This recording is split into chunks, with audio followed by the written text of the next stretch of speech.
If I were to go back to the DR as a tourist or just traveling around to see stuff, I might go to Punta Cana, but the thing is that from other missionaries that I knew who served there, Punta Cana is really fake. It's really plasticky, really like made to look nice, but not enough money put into it for it to actually be nice in a lot of cases. Really beautiful beaches out there, but they're kind of overrun. From what I'm told, to go back and see Dominican beaches at their best, the best places to go would be either to Barahona in the south or to Puerto Plata in the north. As far as Santo Domingo goes, it's pretty cool to walk around and see some of the old architecture in the Distrito Nacional. They still have a bunch of colonial architecture. They have a fort in the middle of the city, and so they've like cut streets through it. And so they leave stones on the ground so it looks like the wall is still going down into the ground as you drive over that part of the street.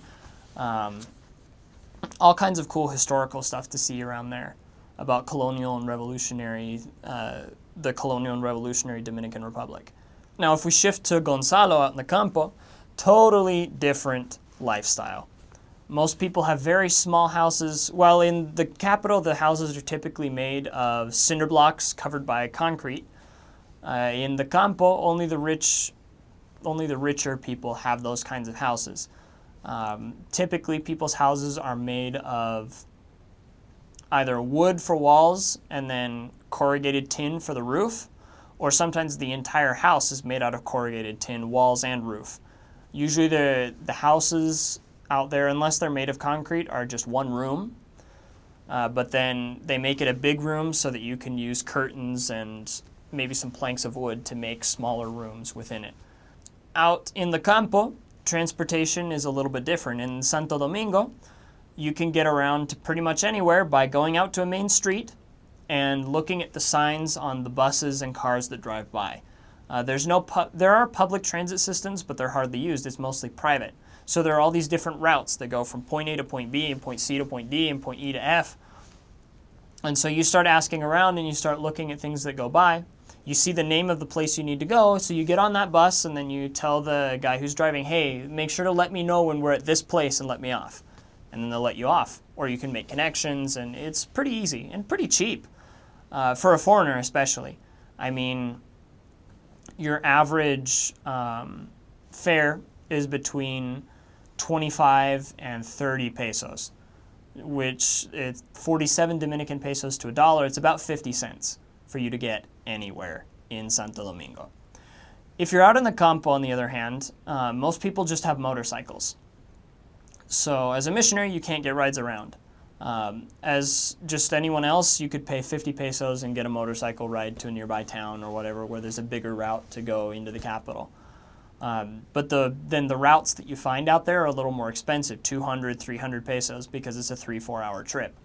Weather in the Dominican Republic is pretty much the same between the campo and the city, in that it's hot all year round with about 100% humidity. The only thing is that in the campo, up in the hills, it gets cooler a little bit more often. During the winter, it'll get down to maybe 70 degrees, 60 degrees. 60 degrees only at night, really. During the summer, it's just dry and hot all the time, occasional rain. And during the winter, it'll rain usually about once or twice a week, unless they call it a vaguada, which is like a mini version of a tropical storm comes through. Or maybe it is a tropical storm. I could never tell the difference. And then you'll get rain for an entire week, usually not too many winds, and then it'll go back to normal. Out in the campo, shopping is almost entirely based on colmados, because that's all there is. There are no supermarkets, or there are small ones that they let you buy in bulk, but they have almost no variety, and so you're kind of stuck with what you got. But the people out in the campo are pretty different from the people in the city. I say the people in the city are open, will receive you. They still have some tendencies to be a little reserved and not talk to strangers. In the campo, everyone you meet is instantly your friend.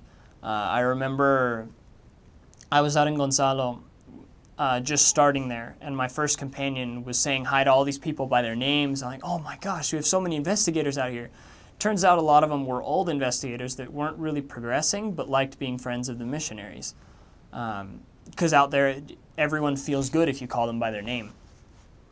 And at the end of the 3 or so months that I had there, I knew so many people. I could say hi to pretty much everyone I walked past. It was really interesting. Just you kind of become a part of the community. People ask how you're doing, how your day was. You ask them about, if their son's better or if, their daughter got that job they wanted and stuff like that. It's really cool. You really get an in to the culture out there. Out in the campo, crime isn't really that big of a problem. Most people are reasonable enough to know not to mess with their neighbors, because if you rob someone in the night, then the next day they all know who you are, they all know where you live, and so you'll get problems.